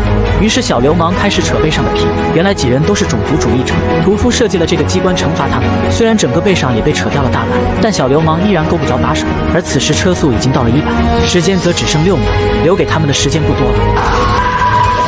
汽车落下，直接砸烂女朋友的脑袋，向前行驶后又拉掉了车后人的嘴和胳膊，来到门前，直接把门上的朋友撞成了人肉木门的绞肉机。小流氓则随着撞车直接飞了出去，所有人就这样领了盒饭。这一切都是爱主持所谓正义的屠夫丧彪干的。正当他准备对下一个人下手时候，一个朋友却到了6扇门举报他，于是丧彪决定先收拾了强哥，就杀了朋友灭口。丧彪的下个目标强哥算是高调找死，他写了一本讲述从屠夫手中逃脱的书，并四处上电视参加活动宣传书里的经历。虽然因此赚得盆满钵满，但其实他根本就没被屠夫抓，完全是为了赚钱胡编的故事。因此屠夫决定惩罚他。这天强哥刚要上车就被人从后勒晕了，等再次醒来的时候已经被关在了一个铁笼子里，接着笼子立马被吊了起来，而下面则迅速布满了锋利的铁刺。原来这次屠夫决定让强哥梦想成真，让他真正经历一次夺命的机关。等强哥拉下头顶的拉手，笼子的底立马便掉了下去，自己差点就掉到铁刺上了。强哥牢牢抓住铁笼，并荡起了秋千，顺利跳出铁刺的范围。然而好的开始并不一定代表成功的一半。根据墙上的提示，强哥立马去救自己深爱的老婆，但找到的第一个房间里面却是他的公关人员被绑在了机关上，女人被绑在杀人机关上，而他胃里放着打开机关的钥匙和鱼钩。强哥撸起袖子就要去拉出钥匙救她，谁知因为害怕的叫声触发了控制铁刺的机关，开始向女人的头部刺来。于是强哥赶忙捂住女人的嘴，等铁刺停下，立马开始拉绳子，但女人实在忍不了鱼钩勾胃的痛苦，一直哇哇大叫。强哥告诉女人必须在1分钟之内拉出鱼钩，否则4周的铁刺就会刺穿她的脖子。但如此的痛苦怎能说忍就忍？眼看时间已经过半，于是强哥决定快刀斩乱麻。女人很快被鱼钩勾伤，吐出了鲜血，吓得强哥赶忙一个后退。时间已经所剩不多，强哥不再犹豫，开始使劲拉绳子，最后一用力，硬生生蹬出了鱼钩和一块肉。强哥赶忙取下钥匙去开锁，然而还是晚了一步。此时时间已经到了，铁刺开始刺向女人的脖子，很快就穿了肉串。这是屠夫惩罚女人多年来一直帮强哥虚假宣传。强哥被眼前的一幕吓得咒骂了起来。然而这只是开始。第2个房间里，他的律师被绑在了机关上，机关前面的3根铁刺会刺中眼睛和嘴。很快律师开始向铁刺一点点靠近，而强哥只能把一堆负重的横杠抬到最高才能暂停机关。谁知强哥刚抬起一点，旁边的尖刺开始刺向他的腰子。然而时间只有1分钟，有前面女公关的经历，强哥还是强忍着疼痛抬起了铁架子，让机关停止了运转。此时时间已经基本过半，看来救下律师大有希望了。但疼痛和疲劳感让强哥很快掉了下来，机器则立马开始运转。看着一点点接近的铁刺，律师叫得更大声了。强哥积聚力量，赶忙再次抬起架子，在费了9牛2虎之力后，终于又停下了机关，但依然没有坚持多久，机器就再次启动。这次虽然强哥继续努力抬，但再也让机器停不下来，而尖刺离律师只有咫尺之遥。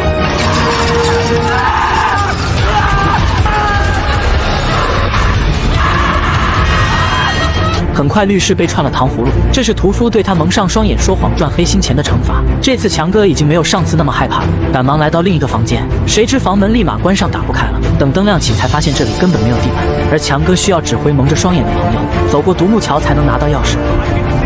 男人被蒙着双眼吊在没有地板的屋子里，只有走过独木桥才能解开头套得救。男人小心翼翼走过了第1段木板，谁知前面一个玻璃瓶被他踢下去，把他吓了一大跳。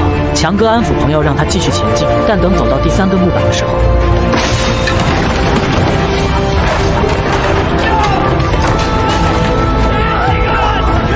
幸好朋友靠着强烈的求生欲爬了上来，同时强哥跳到房梁上之后，伸手便能摸到钥匙了。眼看时间还剩10几秒钟，强哥扯下钥匙决定扔给对方，于是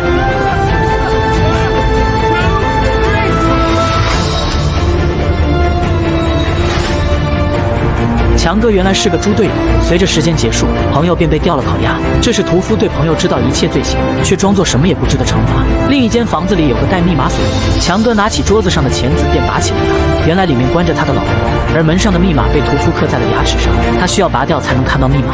很快强哥嘴里便流出了鲜血，但没有犹豫，依然在用力找角度拔牙。拔牙不但非常疼，而且还是个力球。强哥在费尽九牛二虎之力后，终于拔下了一颗。看到上面果然有密码后，他没有犹豫，把钳子夹住牙之后，立马就向墙上撞去。这样的效率果然高，只2下便拔出了第2颗牙。按照上面的密码，强哥很快打开了门。这次他终于见到了妻子，赶忙上前想去救，谁知围栏上通了高压电。之后强哥便脱了衬衫，拿起2个钩子朝自己胸肌串去。原来这正是强哥书里虚构的自己逃生的方法。现在要亲自实践了。串完后，强哥便拉起了铁链，他要上去接通电源才能停止妻子的激光。强哥真是个狠人，不但要忍受钩子勾肉之痛，还要用2只钩子吊起自己的整个身体，想想都让人疼得受不了。好在终于在剩最后30秒的时候，摸到了2根救老婆的电线。然而就在要接上的时候，胸肌承受不了身体的重量撕裂，强哥重重地摔在了地上。而更恐怖的是，时间只剩10秒钟，他只能眼睁睁看着妻子接受惩罚。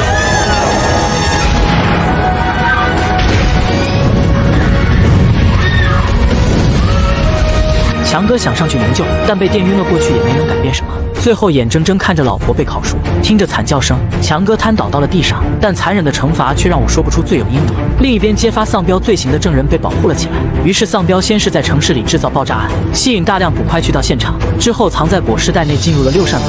这时局子里没有多少人，所以没遇到太多抵抗，还很快就找到了保护证人的地方。捕快听到有人敲门，通过观察口发现是自己同事，便开了门。谁知是丧彪举着尸体骗了对方。等捕快出来，丧彪又是一刀便轻松结果了对方。他又拿起捕快的步击钩，一枪不但爆了单向玻璃，还爆了小黑的头。但丧彪犯了每个反派都容易犯的毛病，开始装懵，他竟然放下了步击钩，没带武器来到了证人面前。但证人早已趁他不注意拿了武器，一笔便插进了他的脖子。幸好插得不深，要不电影就该结束了。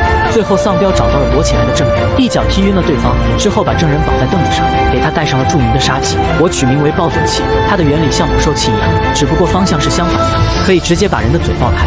屠夫打开倒计时，证人没有任何意外的领了盒饭。之后丧彪收拾好戏软，在他的贼巢里撒满了汽油，并一把火点燃。然而在一切好像都结束了的时候，却被一群人抓了。原来证人的丈夫给自己的手下留有遗言，谁杀自己的遗孀便帮他报仇。等丧彪再次醒来的时候，已经被锁在了铁柱子上，旁边还有2具干尸。而把他抓来这里的目的，也是为了让他变成这里的第3具干尸。故事到这里就结束了。这是《电锯惊魂》的第7部，喜欢的可以看原片。五人醒来发现头上被套了铁桶，而铁链另一端的墙上布满了电锯。此时广播里响起了屠夫的声音，要他们拿命玩几个游戏。说完，墙上的铁链就开始收短，电锯跟着旋转起来。他们一点点向高速旋转的电锯靠近，迎接他们的僵尸被切成几团。这时有人试图用铁链破坏电锯，但并没有起作用。忽然小美把胳膊伸了上去，等胳膊受伤后，铁桶上的红灯就变绿了，铁桶也轻松从头上取了下来。原来小美想起了屠夫的话，只要献祭一点鲜血，便会得到救赎。她赶忙告诉周围的人照自己的方法做，很快一个个便摘下了铁桶。幸好黄毛只是受了轻伤，然而此时有一人才刚刚醒来。等小美告诉他方法后，已经来不及了。瞬间，男人发出了惨叫声。第一关算是轻松化解，剩下的4人被拉进另一个房间。一个眼冒红光的小丑蹬着自行车过来，等他发出诡异的笑声后，铁链再次开始收紧。这次迎接他们的是未知的死亡。几人拼命挣扎，但都无济于事。此时小黑看到了小丑脖子上的录音机，上面还写着让播放录音。谁知小黑刚拿起录音机，铁链的滑轮便全部掉了。难道第2关会如此简单？大家还没来得及高兴，突然又悬下来3只针管。屠夫通过录音告诉大家，他们中有一人曾经抢劫了一名妇女，在受害者因为追他哮喘病发作时，此人不但不救，还带走了救命的哮喘喷雾，最终导致对方病发而亡。而悬下来的3支针管，其中2针是有毒的，这人需要选1针注射给自己，如果选中没毒的便会被放了。很快大家发现黄毛的嫌疑最大，强哥拿出针管要他选一个，但胆小的黄毛根本没勇气选择，而不选所有人将会受到惩罚。强哥着急的想要强行给他注射，周围人赶忙拦了下来。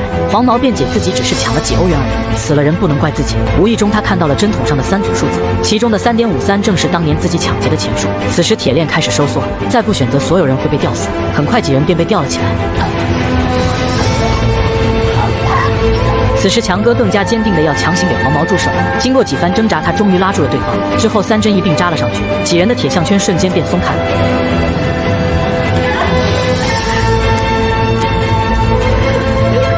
很快黄毛被腐蚀而亡，小美开始圣母的谴责强哥杀了黄毛，而强哥则强调自己救了大家。此时小黑看到针管上的其他数字，利用这些打开了密码锁。打开门后发现并不是出口，而是充满机关的第3关。根据前2关屠夫给他们的警示，3人试着坦白自己曾经犯下的错误，希望能够得到宽恕。小美的老公曾睡觉时压死了孩子，她认为是老公的错，自己并没有责任。小黑曾卖给未成年人一辆摩托车，出门后不远就出车祸死了。虽然不该卖给未成年人，但主要责任不在自己。而强哥则是个毒贩子，还偷税漏税，卖给他人不良资产，但大家都认为自己罪不该死。结果是屋内没有丝毫反应，屠夫并没接受他们的赎罪。气急败坏的强哥看到一扇门上写着禁止通行，秉着反其道而行之的原则，他想打开这扇门逃走。男人刚想砸开眼前的门，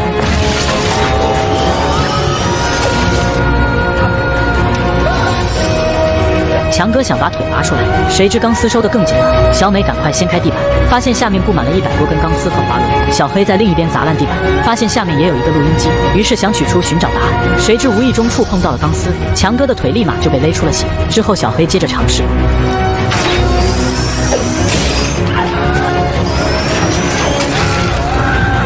耙子把被轻松勒碎，强哥吓得尿不湿已经尿湿，他大声吼着让赶快拿出录音机。最后小黑只能把手伸了下去。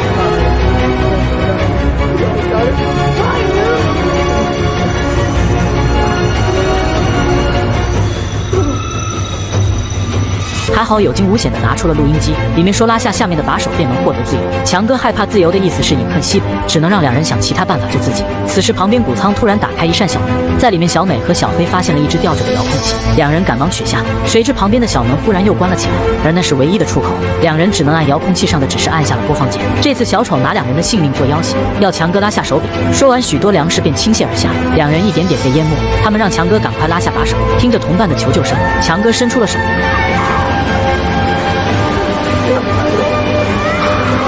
但面对未知的恐惧，他最终还是下不去手。谁知此时倾泻而下的粮食突然停止了，难道是强哥的叫骂起了作用？哪会这么简单？这时上面开始掉下了武器。如此下去，两人随时可能饮恨西北。这时小美忽然想起，并喊道：“她和小黑死了，就没人救强哥了。”听到跟自己的利益有关，强哥终于鼓足了拉把手的勇气。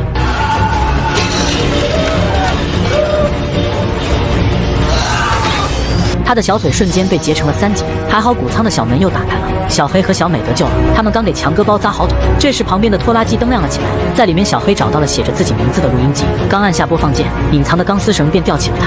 录音机里诉说着他的罪恶，原来小黑当初是故意卖给未成年人刹车坏的摩托车，出车祸完全是因为没刹车，屠夫把他吊到了一台摩托车提供动力的杀戮机上，稍微碰到就会被绞成肉泥。随着一点点下落，他离死亡越来越近。在杀戮机的中央，还有停下机器的刹车。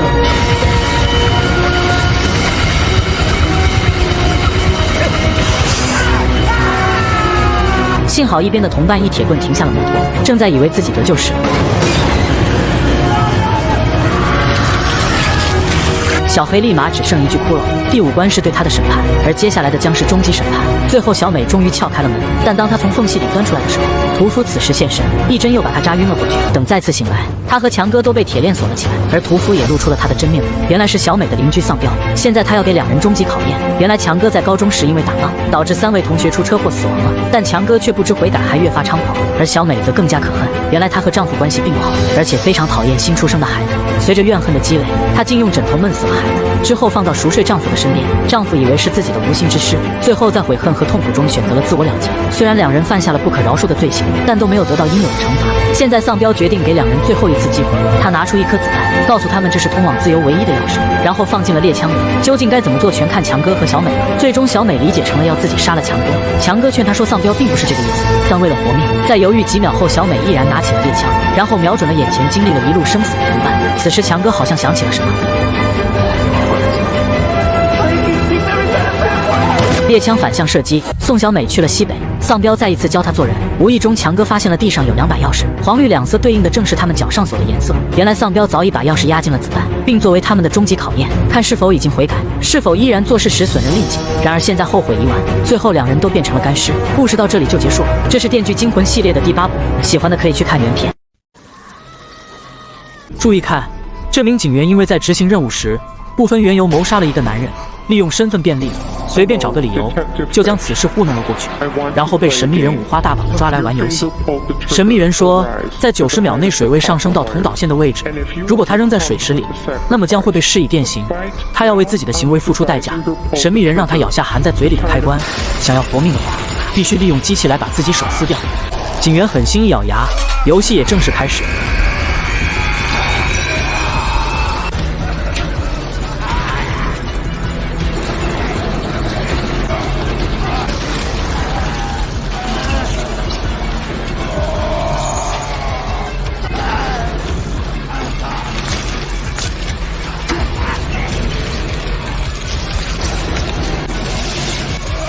等他的手指被撕下来以后，为时已晚，水位也上升到了铜线，最终惨死当场。画面一转，威廉调查到保斯有长期做伪证的事，所以他的舌头才会被放到法院。哲克听完以后沉默了，觉得保斯的死可能是仇杀。另一边，警局里又收到了一个包裹，里面还是一个视频 U 盘，画面里出现的地方是一处大桥底下。神秘人说，在警方坦白一切之前，还有很多人会牺牲。很明显，凶手这是跟警局发起挑衅。通过视频线索，哲克他们来到了现场，这里停着一辆画着漩涡图案的皮卡车。哲克走了过去，打开车门，掉下来了一头死猪，以及一个装有警员的手指和警徽的盒子。看到警徽的编号，也认出了死者的身份。随后他们在不远处一个废弃工厂里找到了他的尸体。经过询问他的搭档，得知神秘人之所以把录制的定在那座桥下，是因为当初布奇就是在那里射杀了一名无辜的人，并且把怀特一事告知了哲克他们。随后哲克领着搭档去抓捕给怀特提供毒品的人，从他口中得知，从上次见怀特之后就没有再出现过。线索到这里又断了。当天晚上回到家里的哲克看到父亲还没有回家，电话也联系不上，这让他心里越发不安。第二天上班时，哲克又一次收到了熟悉的包裹，此刻他的内心又是一阵懵逼。前2次案子还没破，又来整一出。无奈的他再一次打开包裹，发现里面是一块皮肤组织。根据皮肤上的纹身，发现与威廉有着同款图案。哲克此刻也联系不到他，心里既震惊又崩溃。通过包裹里的线索，哲克找到了一家肉食店，在这里的后厨警方发现一具失去皮肤组织的尸体。根据现场录音内容来看，死者就是自己的搭档无疑了。通过法医的陈述，威廉是与歹徒搏斗而死，然后将其剥皮，手段极其残忍。想起与自己一起办案还没2天就死于非命，哲克满脸无奈。警局里安吉队长收到一条短信，说档案室里有线索，于是马上起身前往地下室查看。可是刚到地下室，门就被反锁了。紧接着安吉队长就被一团迷雾迷晕。等他再次醒来时，发现自己被蒙住脸，手脚被绑在一个案台上。接着旁边响起熟悉的声音，因为他帮忙掩盖了部门腐败的问题，不为无辜的人伸张正义。今天在这里要审判他。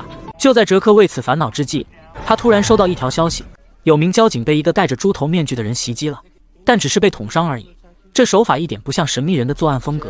这时他回想起那封威胁信，原来神秘人真正的目标人物是安吉队长。他大感不妙，于是回到警局寻找。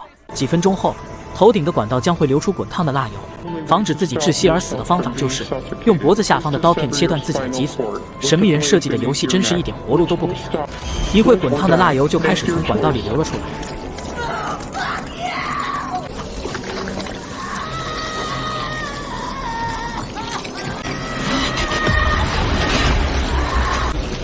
安吉被烫得生不如死，随着蜡油越滴越多，完全覆盖了他的脸，最终他被活活烫死。等哲克赶到时候，安吉已经凉透了。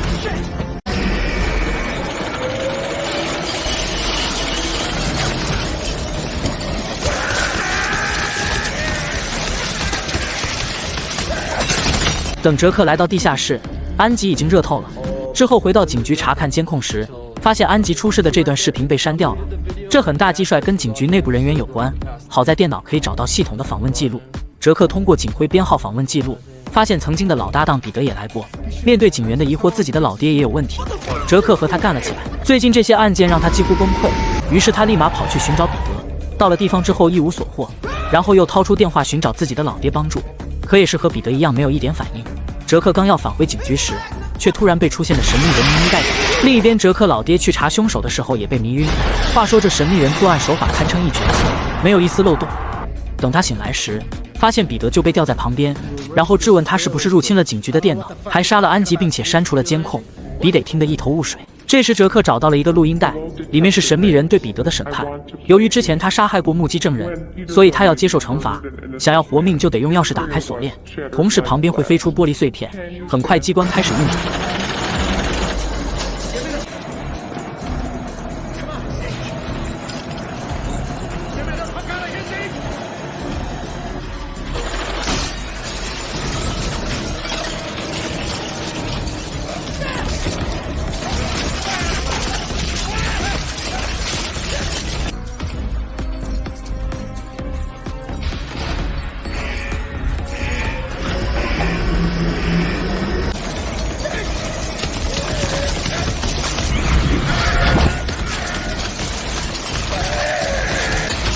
周围的玻璃瓶子发生碎裂，把彼得扎得体无完肤。哲克根本来不及救彼得，期间他还想扛着铁桶挡一下，但是一点作用也没有，最终他被玻璃碎片活活扎死。游戏结束后，房门打开了，哲克沿路一直走，进去之后在一个废弃厂房见到了原本死去的搭档威廉，原来他根本没有死。他讲述了自己这样做的原因，当年被彼得杀死的老爹，但是彼得并没有得到应有的惩罚。威廉为了复仇计划筹备了多年，他设计考进警校跟哲克做搭档，还抓走了哲克的老爹。不过威廉并不打算杀死他，因为威廉觉得哲克是个伸张正义的人，如果可以的话想跟他合作，除掉那些不守法的警察。为了老爹的安全着想，哲克暂时同意了。威廉随即拨通了911，说这里有个拿枪的暴徒，为了混淆视听，一边报警一边朝着空中开枪，最后把枪塞到哲克手里。做完这些，威廉带着哲克来到了地下室，并找到了被吊起来的老爹，胳膊插着管子，血已经流了小半瓶，用不了多长时间就会被活活抽干。瞬间愤怒的哲克迅速拿起枪对准威廉，然后威胁他放走自己的老爹。威廉不慌不忙地说，你要是打死了我，那么马库斯就会被抽干血。此刻枪里只有1颗子弹，警察也已经到了楼下，哲克只有2种选择，要么打碎机关救马库斯，然后跟威廉一起联手解决掉警察，另外一种就是杀了威廉，大家一起死。到这时，威廉也说出了他老爹马库斯被抓的原因。原来这些年马库斯包庇手下做出了很多坏事，还设计杀了很多无辜的人，最近死掉的警察全部都是死有余辜。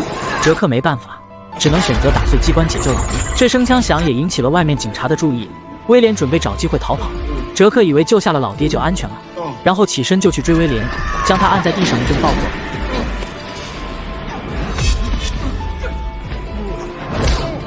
威廉并没有做出反抗，因为他早就做好了另一个机关，等警察进来之后会重新启动马库斯身上的装置，到时候他还是必死无疑。警察进来之后，马库斯身上的装置又一次启动，然后被吊了起来。他的叫声引起了哲克的注意，警方也把他控制了起来。但是马库斯胳膊绑着一把枪，被操控着慢慢抬了起来，对准了警察。最终马库斯被警方当成暴徒乱枪打死。在哲克绝望的叫喊声中，威廉按下了电梯开关，趁机逃跑。影片到这里就结束了。精彩回顾。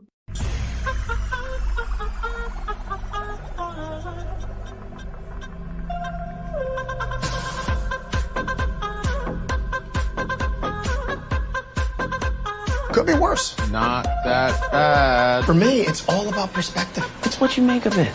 Can I tell you something? All things considered, I'm actually kind of comfortable right now. Thank God for shock. I can be the kind of prisoner I want to be. Still alive. Thank you. Right? Mm-hmm. Just two injured buddies. Yes. You know, having friendly convo while we're waiting to get tortured again. And, you know, there's a kind of a positive in having no options. Yes. Because, you know, we're not even going to try to escape because we know we'd fail. Yes. I'll tell you another thing. Don't miss the arm. Really? First of all, lefty. Okay, so this thing pretty much got in the way. Keep it, buddy. You know? You fools! Blathering away! Your suffering has only just begun. Wow. That is a perfect summation of the human condition. Once you've embraced that, you can do anything. Bingo. No one has ever suffered as you will.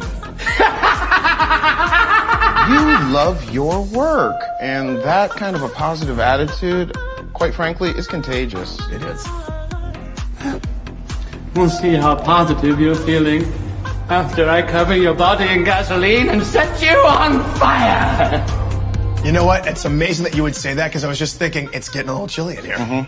Thanks so much, man. Damn it! What a dramatic and fascinating man. I think we owe him big time. As do I. Really. I mean, all this time away from my computer, my phone, my work, it's just, I feel unplugged. Yes, yes. Oh. Oh.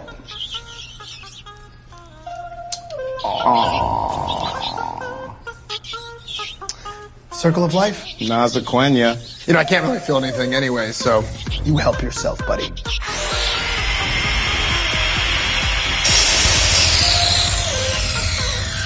Oh, what do you got there? Can you see this? This is what I'm gonna use to cut off your legs.